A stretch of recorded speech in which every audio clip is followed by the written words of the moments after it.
بسم اللہ الرحمن الرحیم، اللہم صلی علی محمد و آل محمد وعجل فرجہم۔ ہم بات کر رہے ہیں سورہ کہف کی۔ سورہ کہف پارہ نمبر 15 اور 16 میں ہیں۔ رکوع اس میں 12، کل آیات 110 ہیں، کلمات 1577، حروف اس میں 6360 ہیں۔ آیت نمبر 9 تا 12 کا ترجمہ جب شروع ہوتا ہے تو یہاں سے اصحاب کہف کی کہانی شروع ہو جاتی ہے۔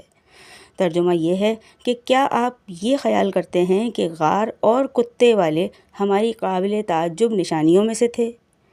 جب ان جوانوں نے غار میں پناہ لی تو کہنے لگے، اے ہمارے رب، ہمیں اپنی بارگاہ سے رحمت عنایت فرما اور ہمیں ہمارے اقدام میں کامیابی عطا فرما۔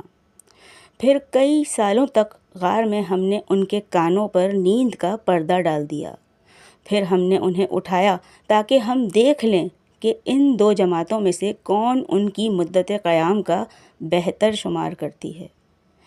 سامعین گرامی، جن لوگوں کی قرآن پر گہری نگاہ ہے وہ جانتے ہیں کہ قرآن عبرت و بصیرت اور اخلاقی اسباق اور ان کے عواقب پر زیادہ نگاہ رکھتا ہے۔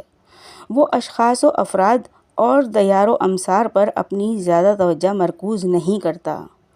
اسی لیے ہماری بھی عادت ہے کہ جس بات کی نہ قرآن میں وضاحت ہو اور نہ احادیث صحیحہ میں صراحت، ہم ان تفصیلات کو نظر انداز کر دیتے ہیں، اور یہاں بھی کچھ صورتحال یہی ہے کہ اس قصے کی تفصیلات کے سلسلے میں قرآن و حدیث خاموش ہیں۔ ہاں، البتہ اکثر قدیم و جدید مفسرین نے اسے مسیحی دور کا قصہ قرار دیا ہے، جو دقیانوسی رومی متوفی 281 عیسوی کے دور کا ہے۔ اصحاب کہف نے جس غار میں پناہ لی تھی وہ کہاں واقع ہے، کیونکہ اس نام کی کئی غاریں پائی جاتی ہیں۔ آیت اللہ عظمیٰ طباطبائی رحمۃ اللہ علیہ نے تفسیر المیزان میں اس قول کو ترجیح دی ہے کہ اس سے مراد وہ غار ہے جو اردن کے دارالحکومت عمان سے 8 کلومیٹر کے فاصلے پر ہے۔ سامعین گرامی، یہ تھا سورہ کہف کی آیت نمبر 9 تا 12 کا ترجمہ۔